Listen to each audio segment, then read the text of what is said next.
ভাইরা, আমাদের এক ভাই প্রশ্ন করেছেন যে রথ চাইল্ড ফ্যামিলি এরা কারা। আসলে আমরা এই যে অ্যাবস্টেন ফাইলসের মাধ্যমে আমাদের কাছে পরিষ্কার হয়েছে যে এই পৃথিবী আসলে নিয়ন্ত্রণ করে এই জেফ্রি অ্যাপস্টাইনের মতো কিছু লোক এই পৃথিবীর নিয়ন্ত্রণ করে। আমরা এটা আসলে অনেক সময় বলেও বোঝাতে পারি না আপনাদেরকে। এখন মাত্র একটা নথিপত্র FBI এখন প্রকাশ করেছে, যেখানে ডোনাল্ড ট্রাম্পের নাম আছে, যেখানে মোদির নাম আছে, যেখানে বিল গেটসের নাম আছে, বিল ক্লিন্টনের নাম আছে এবং ওবামার নাম আছে। এই পৃথিবীর মোড়ল যাদেরকে আমরা বলে মনে করি সবার নাম আছে। এটা মাত্র একটা নথিপত্র।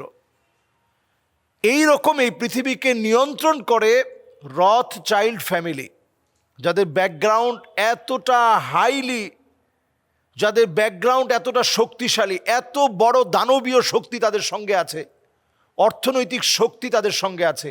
সারা ব্যাংককে আমরা ইচ্ছে করে ব্যাংকগুলোকে তাদের হাতে তুলে দিয়েছি এবং বলা হয় ব্যাংক অব দ্য ব্যাংকস। সারা পৃথিবীর ব্যাংকিং ব্যবস্থা এখন তাদের হাতের মুঠোর ভিতরে। যদিও আমরা এখানে এই কথাগুলো বলতেছি, এটা ইউটিউবে তারা প্রচার হতে দেয় না, সামাজিক যোগাযোগ মাধ্যমে প্রচার হতে দেয় না। অনেক কষ্ট করেই যারা ইসলামিক ইউটিউবার আছে তারা কষ্ট করেই এই বিষয়গুলো প্রচার করে থাকে, নানাভাবে অনেক সময় বিপ দিয়ে শব্দগুলোকে ছোট করে দিয়ে কোনোভাবে তারা এটা প্রচার করে। একটা ফ্যামিলি গোটা পৃথিবীকে নিয়ন্ত্রণ করতেছে। আপনি চিন্তা করতে পারেন, একজন জেফ্রি অ্যাপস্টেইন যদি সারা পৃথিবীতে মোড়লদেরকে নিয়ে যৌবিক চাহিদা চরিতার্থ করার নাম করে, বিকৃত যৌবিক চাহিদা চরিতার্থ করার মধ্য দিয়ে ছোট ছোট বাচ্চাদেরকে আগুনে পুড়িয়ে বৎস করে সিদ্ধ করে তাদের লজ্জাস্থান থেকে বর্জ্য খেতে পারে, এইখানে যদি তারা বাধ্য করতে পারে, কি পরিমাণ নিকৃষ্ট চরিত্রের মানুষ হতে পারে। এরা আজকে সারা পৃথিবীর মোড়ল হয়ে বসে আছে। ব্যাংক অব দ্য ব্যাংকস বলা হচ্ছে এদেরকে বলা হচ্ছে গভর্নমেন্ট অব দ্য গভর্নমেন্ট। সারা পৃথিবীর সরকার তারা। একটা ফ্যামিলি, আপনি চিন্তা করতে পারেন, আমরাও তো একটা ফ্যামিলি, আমাদের মুসলমানদের পরিবার আছে 5 জন 6 জন 10 জন 15 জনের ফ্যামিলি। তো তাদের একটা ফ্যামিলি, গোটা পৃথিবীর নিয়ন্ত্রণ তাদের হাতের ভিতরে। এরপরও আমরা মুসলমানরা সজাগ হচ্ছি না। এমন একটা ফ্যামিলির নাম হচ্ছে রথ চাইল্ড ফ্যামিলি, যাদের কাজ হচ্ছে ইলুমিনাতির সদস্য বৃদ্ধিকরণ। ইলুমিনাতির সদস্য বৃদ্ধিকরণ মানে শয়তানের পূজারী, সরাসরি এক কথায় শয়তানকে পূজা করবে এমন শক্তি, এমন ব্যক্তি বৃদ্ধিকরণ। তাহলে শয়তানের পূজা করার অর্থ কি? শয়তানের পূজা করার অর্থ হচ্ছে শয়তানের কাছে নিজেকে বিক্রি করে দেওয়া, শয়তানের গোলাম হয়ে যাওয়া, রক্ত পান করা, রক্ত দিয়ে গোসল করা, পবিত্র ধর্মগ্রন্থকে অবমাননা করা। দেখবেন অনেক সময় কোরআনুল কারীমকে অনেকে অবমাননা করে। এগুলো কালো জাদুর একটা অংশ বিশেষ। বিভিন্ন পশুর রক্ত পান করা এবং বিকৃত যৌন চাহিদা চরিতার্থ করা, এটা শয়তানের পূজা করা।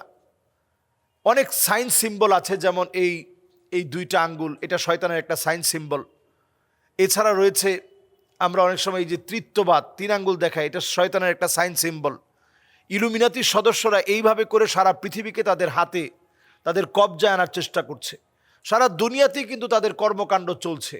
আমরা অনেক সময় এই বিষয়গুলোতে সজাগ সচেতন হই না। এই বিষয়গুলোতে সজাগ থাকা দরকার। আমাদের বাচ্চারা কি দেখছে? এখনকার বাচ্চারা বিটিএসের সদস্য হচ্ছে। সদস্য না হলেও বিটিএসকে খুব বেশি মহব্বত করতেছে। এই বিটিএস লাভার যারা আছে, তাদের ড্যান্স, তাদের কর্মকাণ্ড যারা পছন্দ করছে, তাদের মতো করে স্টাইল করে যারা হেয়ার কাট করছে, তাদের মতো স্টাইল করে যারা নিজেদের চেহারার অঙ্গভঙ্গিমা করছে, নাচার চেষ্টা করছে, তাদের মতো প্যান্ট পরছে, এই যে ছেলেগুলো এখন বিটিএস হচ্ছে মানে ট্রান্সজেন্ডারকে তারা সমর্থন করছে। আমাদের সন্তানরা হারিয়ে যাচ্ছে। অবভিয়াসলি যদি এইভাবে বাংলাদেশটা চলতে থাকে, আমরা আমাদের সন্তানদেরকে কিছুদিন পরে পাবো না। বিশ্বের একটা বাতাস কিন্তু এখন সারা পৃথিবীতে একই তালে সারা দুনিয়ার উপরে বইছে। এটা থেকে, এই গতি থেকে যদি ফিরিয়ে আনতে আমরা না পারি, আমরা হেরে যাব। এজন্য আমাদের সন্তানদেরকে মসজিদে নিয়ে আসি, সালাতুল জুমআয় খতিব সাহেবের আলোচনার সময় বসাই, ইসলামিক লেকচার আমরা শোনানোর ব্যবস্থা করি। যেহেতু এটা আখিরুজ জামান, এই শেষ জামানা ইলুমিনাতি নিয়ন্ত্রণ করছে। একটা পরিবার নিয়ন্ত্রণ করছে, রথচাইল্ড ফ্যামিলি নিয়ন্ত্রণ করছে। এখান থেকে আমাদের সন্তানদেরকে সজাগ করে বের করে আনতে হবে। আল্লাহ আমাদেরকে তৌফিক দান করুক। আসসালাম। একজন ভাই জানতে চেয়েছে যে মসজিদে ইমাম পরিচয়ে প্রতারণা, গোপনে খ্রিস্ট ধর্মের দাওয়াত, এইটা বাংলাদেশে একেবারে নতুন চলছে, বিষয়টা এমন না। এই বিষয়টা দীর্ঘদিন ধরে বাংলাদেশে চলছে। মুস্তাশরিকিন বা ওরিয়েন্টালিস্ট, এটা তো আমরা অনেক সময় খ্রিস্টান মিশনারির অপতৎপরতা বলি। মুস্তাশরিকিন তাদের একটা পার্টস আছে, মানে এখানে তারা কোরআন শিখবে, কোরআন শিখাবে, হাদিস পড়বে, হাদিস শিখবে, মাদ্রাসায় পড়বে, মাদ্রাসায় পড়াবে, ইমাম হবে, ইমাম বানাবে, ইমামতি করবে, সব করবে। উদ্দেশ্য হচ্ছে শুধুমাত্র কেবলমাত্র মুসলমানদেরকে ধোঁকা দিয়ে যাওয়া। আপনারা যেটা দেখেছেন যে ফরিদপুরের ভাঙায় যে ঘটনাটা ঘটেছে, ওই ঘটনার পরে অনেকটা আমাদের টনক নড়েছে। তারা হাদিসের ভুল ধরতে এসে হাদিসের উপরে কিতাব লিখে ফেলছে। আপনি চিন্তা করতে পারেন, হাদিসের উপরে কিতাব লিখে ফেলছে। তাহলে কি পরিমাণ তারা শক্তিশালী, কি পরিমাণ এফোর্ট তারা ইসলামের বিরুদ্ধে দিচ্ছে। তারাই ইসলাম ফোবিয়া তৈরি করছে, দিকে দিকে তারা নাস্তিক তৈরি করছে। এবং দেখুন সেইখানে কতটা সহজভাবে বলা হচ্ছে যে আপনি ইমামতি করেন, কোনো অসুবিধা নেই, আপনার কাজ হচ্ছে এইখানে এসে আপনি একটু খালি ডুব দিলেন, আমাদের তরিকাটা গ্রহণ করলেন, ডুব দিলেন, ডুব দিয়ে 3টা ডুব দিয়ে আপনি মনে করলেন যে ঈসা আলাইহিস সালাতু ওয়াস সালাম তিনি হচ্ছেন আমাদের ত্রাণকর্তা। তো ঈসা আলাইহিস সালাতু ওয়াস সালামকে ত্রাণকর্তা মনে করা, এটা মারাত্মকভাবে, একটু চিন্তা করেন, মারাত্মকভাবে ঈসা আলাইহিস সালাতু ওয়াস সালামকে ত্রাণকর্তা মনে করা, এটা আপনার মারাত্মকভাবে তো শিরকের দিকে চলে গিয়ে আপনার ঈমান শেষ। তো সহজভাবে গ্রামগঞ্জের সহজ সরল মানুষকে বোঝাচ্ছে যে ঈসা আলাইহিস সালাম তো একজন নবী, তো তিনি তো নবী হিসাবে তিনি, ওনার উপরে আমাদের ঈমান আনাটা আমাদের জন্য কর্তব্য। হ্যাঁ, এটা সত্য। কোরআনুল কারীম আল্লাহ রাব্বুল আলামিন ঈসা আলাইহিস সালাতু ওয়াস সালামের ব্যাপারে অনেকগুলো আয়াতে কারিমে বলেছেন, বিশেষ করে দোলনায় তিনি কথা বলেছেন। এই প্রশংসাগুলো কোরআনুল কারীমের মধ্যে আল্লাহ তাআলা দিয়েছেন। ইন্নী আবদুল্লাহ আতানিয়াল কিতাব ওয়া জাআলানি নাবিয়্যা। এই প্রশংসাগুলো কোরআনুল কারীম আল্লাহ রাব্বুল আলামিন দিয়েছেন। তিনি দোলনায় কথা বলেছেন, বলেছেন যে আমি আল্লাহর গোলাম, আমাকে আল্লাহ তাআলা কিতাব দিয়েছেন। সমস্ত নবী আম্বিয়া আলাইহিমুস সালাম আল্লাহর গোলাম ছিলেন। এই গোলামি ঈসা আলাইহিস সালাতু ওয়াস সালাম স্বীকার করে নিয়েছেন। অথচ তারা মনে করে ঈসা আলাইহিস সালাতু ওয়াস সালাম হচ্ছেন ত্রাণকর্তা। তিনি ত্রাণকর্তা নন। এই পৃথিবীতে বিপদ আপদ থেকে একমাত্র আল্লাহ তাআলা আপনাকে হেফাজত করবেন। কিয়ামতের দিন বিপদ আপদ থেকে আল্লাহ পাক আপনাকে বাঁচায় দিবেন। নবীজিকে আল্লাহ তাআলা শাফাআত করার সুযোগ দিবেন। অথচ তারা আমাদের ইমাম, মুখভর্তি দাড়ি, এটা আপনি দেখলেন, দেখে মনে করলেন আসলে তো হুজুর। সেই হুজুর হওয়ার পরে কেমনি অন্যায় কাজটা করলো। আসলে হুজুর হওয়ার পরে অন্যায় কাজ করছে বিষয়টা এমন না, বরং অন্যায় কাজ করে তারে হুজুর বানানো হয়েছে। সে মুসল্লি, সে যে ঢুকছে আসলে সে মুসল্লি না, সে জোতা চোর। সে ঢুকছেই নিয়ত করে জুতা চুরি করবে। সে ইমাম হয়েছে এটা নিয়ত করে আমাদের ইমানটাকে সে হরণ করে নিবে কিছু টাকার বিনিময়ে, কিছু টাকা, কিছু পয়সা, কিছু সুযোগ সুবিধার বিনিময়ে সে আমাদের ইমান হরণ করবে, এটা নিয়ত করে ফেলছে। এজন্য প্রিয় ভাইয়েরা, এই ফিতনা ফাসাদের এই সময়ে, বালা মুসিবতের এই সময়ে আমরা এই দৃশ্যগুলো দেখি। এর আসলে তেমন কোনো বিচার আপনি করতে পারবেন না। সারা পৃথিবী তারা চালায়, বিচার করবে কে?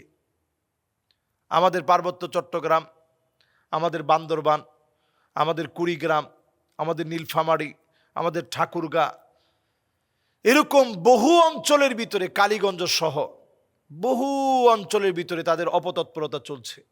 ওই দিন না আপনারা মাত্র 2 জন দেখলেন, এরকম হাজার হাজার অপতৎপরতা চলছে। এই জন্য নবীজি সাল্লাল্লাহু আলাইহি সাল্লাম বলেছেন যে আখিরুজ জামানে এমন কিছু লোক তোমাদের সামনে তেলাওয়াত করবে আকাল্লুহুম ফিকহান, যাদের কোনো জ্ঞান নাই, কোনো বুঝ নাই, তাদের তেলাওয়াত শুধু হানজারার মধ্যেই থাকবে, এই তেলাওয়াতের কোনো কবুলিয়াত নেই।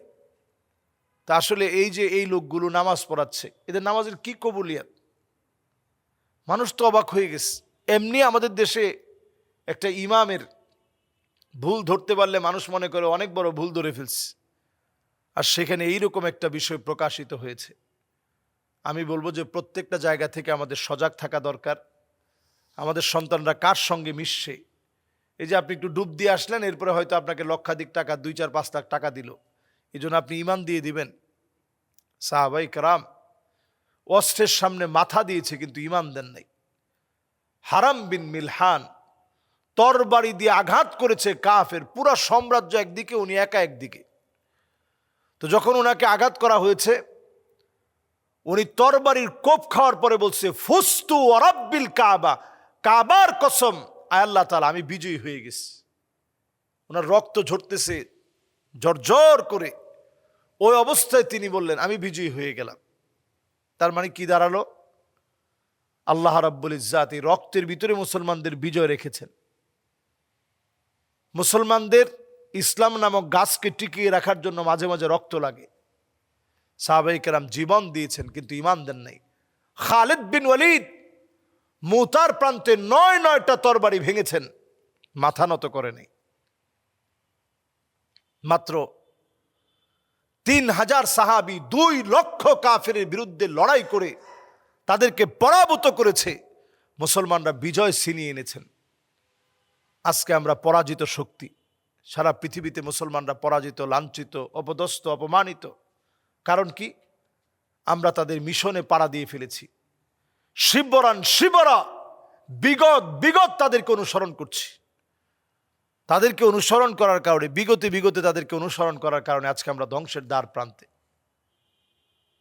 এখন আমাদের ইমামদেরকে তারা নিয়ে যাচ্ছে এবং তাদের কিতাবটা দেখেন, বাইবেলের অনুবাদ নাম দিচ্ছে কিতাবুল মুকাদ্দাস। কেন? আরবি শব্দ তেলে ধোকা দেওয়া সহজ হবে। আমাদের কোরআনের উপরের পচ্ছদটা যেমন, আমি আগেও কিন্তু আলোচনায় বলেছি, কোরআনের উপরের পচ্ছদটা যেমন, আপনারা দেখবেন তাদের পচ্ছদটা একেবারে হুবহু। এরপরে ভিতরে দেখবেন আমরা বলি আমপাড়া অথবা সিপাড়া, বলি না? আমাদের মতো করে তারা দেখবেন প্রথম সিফারা, দ্বিতীয় সিফারা, তৃতীয় সিফারা। আমরা তো আমপাড়া বলি একটা পাড়ারে, লাস্টের পাড়ারে। তো তারা এইটা 30টা পাড়ারেই নাম দিছে, প্রথম সিফারা, দ্বিতীয় সিফারা, তৃতীয় সিফারা, চতুর্থ সিফারা, এইভাবে করে যাতে মুসলমানদেরকে ধোকা দেওয়া যায়। একটা মসজিদে যদি এরকম একটা বাইবেল রাখে, এটা আপনারা মেনে নেবেন? এটা যে মানবেন না এটা বুঝেই তারা নাম দিছে প্রথম সিফারা, দ্বিতীয় সিফারা, তৃতীয় সিফারা।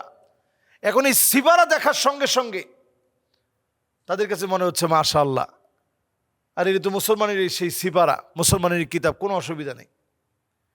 এইভাবে করে নানাভাবে চক্রান্ত চলছে ইসলামকে ধ্বংস করার। এই চক্রান্তের সময় আমাদের উচিত একটু সজাগ সচেতন হওয়া, নিজেদের ধর্মগ্রন্থ পড়া, কোরআনুল কারীম সবসময় পড়া, কোরআনুল কারীমের সাথে থাকা, আলেমদের সাথে নিসবত রাখা, সাওয়াদুল আযম, বড়দের কথা শুনে বড়দের সঙ্গে একত্রে থাকা। এবং এই সময়ে অন্তত যেন আমি হারিয়ে না যাই, প্রতিদিন আমার নামাজটা যেন ঠিক থাকে, দিনের বিষয়গুলো যেন ঠিক থাকে, এ বিষয়ে সজাগ থাকা। এবং লোভ যেন আমার পেয়ে না বসে, এটাও আমাদের কল্পনা করা উচিত। আমরা ইমামদেরকে বেতন দেই না। সরকার ইমামদের যে একটা বেতনের কথা নতুন করে এখন বাংলাদেশে এটা পাস হয়েছে, কিন্তু কে দিবে সেটা এখন আমরা জানি না। ইনশাআল্লাহ অচিরেই যে সরকারি বাংলাদেশের ক্ষমতায় আসুক, এটা দিতে হবে। ওই যে বহু ইমাম চলে যাচ্ছে কেন? এবং দাওয়াত দেওয়ার কৌশলও এটাই যে আপনারা কয় টাকা বেতন দিবে, আমাদের সঙ্গে আসেন, অনেক টাকা পাবেন। আল্লাহ মাফ করুক, আমরা ক্ষুধার যন্ত্রণা সহ্য করতে রাজি আছি, তবে আমরা ইমান বিক্রি করব না। ইমান বড় দামি। আল্লাহ তাআলা এই দামি সম্পদ রক্ষায় আমাদের প্রত্যেককে সজাগ সচেতন বানিয়ে দিক। আমিন। আসসালামু আলাইকুম ওয়া রাহমাতুল্লাহি ওয়া বারাকাতুহু।